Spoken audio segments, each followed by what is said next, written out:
রোজা রেখে নামাজ ছেড়ে দিলে সেই রোজা কি আল্লাহ কবুল করবেন?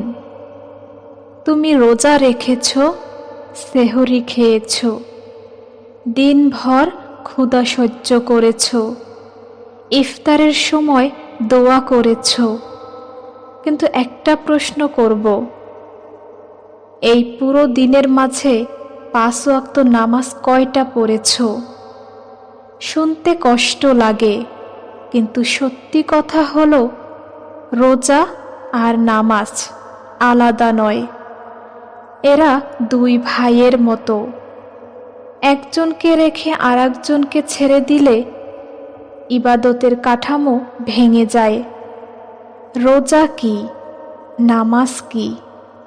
রোজা হলো সংযোগ। রোজা তোমাকে ক্ষুধা শেখায়, নামাজ তোমাকে সিজদা শেখায়। রোজা শরীরকে নিয়ন্ত্রণ করে, নামাজ আত্মাকে জীবিত রাখে। তুমি যদি শুধু শরীরকে কষ্ট দাও কিন্তু আত্মাকে শুকিয়ে যেতে দাও, তাহলে এই ইবাদতের ভারসাম্য কোথায়? কুরআনের সতর্ক বার্তা। আল্লাহ বলেন সূরা মারইয়ামে, যারা নামাজ নষ্ট করেছে এবং কুপ্রবৃত্তির অনুসরণ করেছে তাদের জন্য ধ্বংস। এই ধ্বংস মানে শুধু আখিরাত নয়, এই দুনিয়াতেও অস্থিরতা, শান্তিহীনতা, দোয়া কবুল না হওয়া। রোজা রেখে নামাজ ছেড়ে দিলে তুমি যেন ঘর বানাচ্ছ কিন্তু ভীত ছাড়া। রোজা রেখে নামাজ না পড়ার বাস্তব পরিণতি। রোজা কবুল হওয়ার নিশ্চয়তা থাকে না, কারণ ফরজের উপর ফরজ, নামাজ আগে। আমল অপূর্ণ থাকে। নামাজ কিয়ামতের দিন প্রথম হিসাব হবে। হৃদয় শক্ত হয়ে যায়। নামাজ না পড়লে হৃদয়ে নূর কমে যায়। আল্লাহর সাথে দূরত্ব তৈরি হয়। রোজা দিনে একবার অনুভব করায়, নামাজ দিনে 5 বার কাছে ডাকে। তুমি কি জানো রাসূল সাল্লাল্লাহু সাল্লাম বলেছেন, মানুষ ও কুফরের মাঝে পার্থক্য হলো নামাজ। নামাজ ছেড়ে দিলে ব্যাপারটা ছোট বিষয় না। তুমি হয়তো বলো, আমি তো রোজা রাখছি, এত কষ্ট করছি, কিন্তু আল্লাহ বলেন, আমি তোমার ক্ষুধা চাই না, আমি তোমার আনুগত্য চাই। দুনিয়ার উদাহরণ। ধরো তুমি চাকরি করো, বস তোমাকে 5টা কাজ দিলেন, তুমি একটা খুব সুন্দর করে করলে কিন্তু বাকি 4টা ইচ্ছা করে বাদ দিলে বেতন পাবে। ইবাদতও এমন। শুধু পছন্দের ইবাদত করলে হবে না, যেটা ফরজ সেটা আগে। রোজা রেখে নামাজ ছাড়া মানুষের অবস্থা অনেকই আছে। দিনে রোজা, রাতে সিরিয়াল। রোজা আছে কিন্তু ফজর নেই, ইফতার আছে কিন্তু এশা নেই। এটা কি আল্লাহর সাথে চুক্তিভঙ্গ নয়? আখিরাতের চিন্তা। কিয়ামতের দিন যখন প্রশ্ন হবে, আমার বান্দা নামাজ কোথায়? তুমি কি বলবে? আমি রোজা রেখেছিলাম, কিন্তু নামাজই তো ছিল তোমার পরিচয়। তওবার দরজা খোলা। ভয় দেখানোর জন্য বলছি না, জাগানোর জন্য বলছি। আজ যদি তুমি বদলে যাও, একটা ওয়াক্ত দিয়ে শুরু করো, তারপর 2টা, তারপর 5টা। রোজা প্লাস নামাজ পূর্ণ ইবাদত। তুমি যখন সেহরিতে উঠো, একটু ভাবো, আজকে আমি শুধু ক্ষুধার পরীক্ষা দেব না, আমি আনুগত্যর পরীক্ষাও দেব। তুমি যখন ইফতারে দোয়া করবে, বলবে, হে আল্লাহ, আমার রোজা কবুল করো আর আমার নামাজ ঠিক করে দাও। রোজা রেখে নামাজ না পড়া এটা ইবাদতের অসম্পূর্ণ গল্প। তুমি তো অসম্পূর্ণ থাকতে চাও না, তাই না? তাহলে আজ সিদ্ধান্ত নাও, এই রমজান শুধু ক্ষুধার মাস না, এই রমজান সিজদার মাস।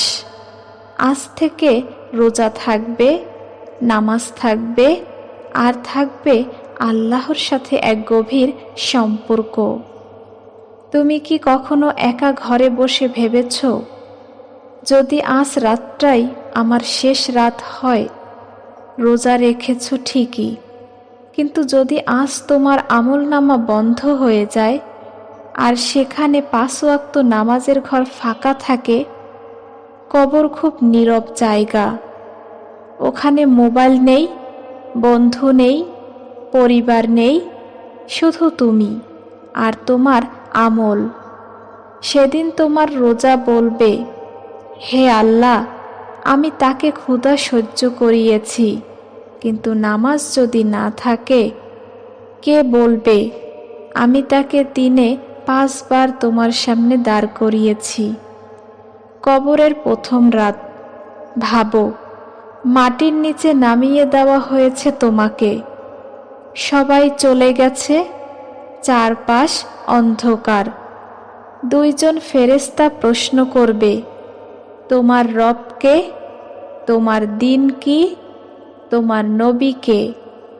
এই উত্তর শুধু মুখস্থে আসে না, এই উত্তর আসে সিজদার অভ্যাস থেকে। যে কপাল মাটিতে পড়তে শিখেনি, সে কবরের প্রশ্নে কাঁপবে। নামাজ না পড়ার অত্যাধিক ক্ষতি। নামাজ শুধু ফরজ নয়, এটা আত্মার অক্সিজেন। তুমি যদি একদিনে না খাও, দুর্বল হবে। তুমি যদি নামাজ না পড়ো, হৃদয় দুর্বল হয়। ধীরে ধীরে হৃদয় শক্ত হয়ে যায়। পাপ সহজ লাগে, গুনাহ স্বাভাবিক লাগে। তারপর একদিন দেখবে রোজাও শুধু রুটিন হয়ে গেছে। ইবাদত আর ইবাদত মনে হয় না। রমজানের আসল পরীক্ষা। রোজা তোমাকে শিখায় তুমি পারো নিজের চাহিদা থামাতে, কিন্তু নামাজ শেখায় তুমি পারো নিজের অহংকার ভাঙতে। ক্ষুধা সহ্য করা সহজ, কিন্তু সিজদায় মাথা রাখা কঠিন। যখন ভিতরে অহংকার থাকে, তুমি যদি বলো সময় পাই না, তাহলে প্রশ্ন হলো, হে আল্লাহ, তোমাকে 24 ঘন্টা দিলাম, তাকে কি 10 মিনিটও দিতে পারো না? দুনিয়ার বাস্তবতা বনাম আখিরাত। তুমি ব্যস্ত কাজে, সংসারে, মোবাইলে, দুনিয়ার চিন্তায়, কিন্তু কিয়ামতের দিন একটা নামাজের জন্য আফসোস করবে। সেদিন বলবে, হে আল্লাহ, আমাকে আরেকটা সুযোগ দাও। কিন্তু তখন সুযোগ থাকবে না। আজ আছে, আজ শ্বাস চলছে, আজ দরজা খোলা। একটি বাস্তব দৃশ্য কল্পনা করো। ধরো রমজান শেষ হলো, ঈদ এলো, তুমি খুশি, কিন্তু তোমার আমলনামা যদি বলে রোজা ছিল কিন্তু নামাজ ছিল না। এটা যেন পরীক্ষার সব প্রশ্ন ফাঁকা রেখে শুধু নাম লিখে আসা। তুমি কি চাও তোমার ইবাদত এমন হোক? ছোট পরিবর্তনের আহ্বান। আজ থেকে একটা সিদ্ধান্ত নাও। হয়তো তুমি এখনো 5 ওয়াক্ত পড়ো না, কিন্তু একটা ওয়াক্ত ঠিক করো যেটা কোনোভাবেই ছাড়বে না। ধীরে ধীরে বাকিগুলো যুক্ত হবে। আল্লাহ চেষ্টা দেখেন, নিয়ত দেখেন। তোমার ছোট পদক্ষেপও তার কাছে বড়। হৃদয়ের কান্না। রাতে যখন সবাই ঘুমিয়ে পড়ে, তুমি চুপচাপ বসে বলো, হে আল্লাহ, আমি ভুল করেছি, আমি রোজা রেখেছি, কিন্তু নামাজে গাফেল ছিলাম, আমাকে মাফ করো, আমাকে সিজদার স্বাদ দাও। দেখবে হৃদয় নরম হয়ে যাবে। তুমি কি শুধু মানুষকে দেখানোর জন্য রোজা রাখছো, নাকি আল্লাহর জন্য? যদি আল্লাহর জন্য হয়, তাহলে তার সবচেয়ে প্রিয় ফরজ নামাজ কিভাবে ছেড়ে দাও? রোজা হলো ঘোষণা, আমি আল্লাহকে ভালোবাসি। নামাজ হলো প্রমাণ, আমি আল্লাহর সামনে নত। ঘোষণা থাকলো, কিন্তু প্রমাণ না থাকলে ভালোবাসা অসম্পূর্ণ থাকে। শেষ করার আগে আমি তোমাকে ভয় দেখাতে চাই না, আমি চাই তুমি ভাবো। একটা মানুষ কল্পনা করো, সে পুরো রমজানের রোজা রেখেছে, মানুষ তাকে সম্মান করেছে, সবাই বলেছে মাশাল্লাহ খুব ধার্মিক, কিন্তু তার আর আল্লাহর মাঝে একটা নীরব দূরত্ব ছিল। কারণ সে দিনে 5 বার ডাকে সাড়া দেয়নি। রোজা ছিল ক্ষুধা, নামাজ ছিল ডাক। সে ক্ষুধা সহ্য করল, কিন্তু ডাক সাড়া দিল না। যখন জীবন শেষ হবে, মৃত্যু কখনো নোটিশ দিয়ে আসে না।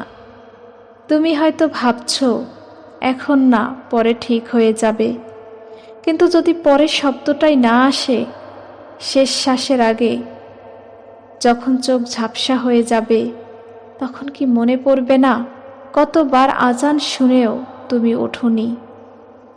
তখন কি মনে হবে না একটা সিজদা যদি আর করতে পারতাম? কিয়ামতের দিনের নিঃসঙ্গতা, যেদিন কেউ কারো দিকে তাকাবে না, মা সন্তানকে ভুলে যাবে, বন্ধু বন্ধুকে চিনবে না, তুমি কি একা দাঁড়াবে? তোমার সামনে তোমার নামাজের হিসাব। রোজা বলবে আমি তার সাক্ষী, কিন্তু নামাজ কি চুপ থাকে? যদি বলে সে আমাকে গুরুত্ব দেয়নি, তখন কেমন লাগবে? আল্লাহ দয়া কত বড়, তবুও শোনো, আল্লাহ শাস্তির চেয়ে ক্ষমা করতে বেশি ভালোবাসেন। তুমি যদি আজ সত্য করে বলতে পারো, বদলাতে চাও, আল্লাহ তোমাকে ফিরিয়ে নেবেন। একটা সিজদা, একটা কান্না, একটা আন্তরিক তওবা পুরো জীবন বদলে দিতে পারে। আজ তুমি নিজের কাছে একটা কথা দাও, রোজা শুধু শরীরের নয়, নামাজ আত্মার রোজা। আজ থেকে তুমি চেষ্টা করবে, আজান শুনলে দেরি করবে না।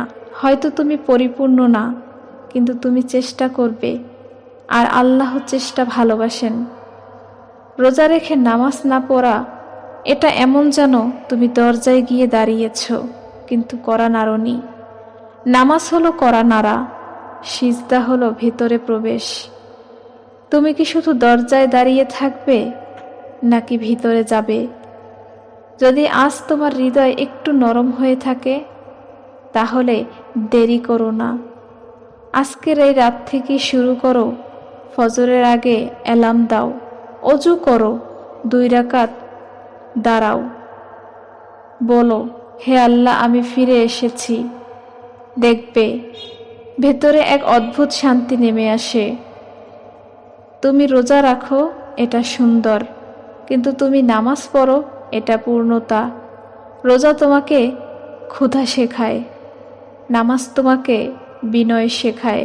রোজা তোমাকে মানুষ বানায়, নামাজ তোমাকে বান্দা বানায়। তুমি কি শুধু মানুষ হতে চাও, নাকি আল্লাহর প্রিয় বান্দা হতে চাও? আজ সিদ্ধান্ত তোমার। হে আল্লাহ, যারা এই কথা শুনছে তাদের হৃদয়ে নরম করে দাও, তাদের রোজা কবুল করো, তাদের নামাজ কায়েম করার তৌফিক দাও। আমাদের সবাইকে এমন বানাও যেন আমরা শুধু রোজাদার না, বরং সিজদাকারী হই। আমিন।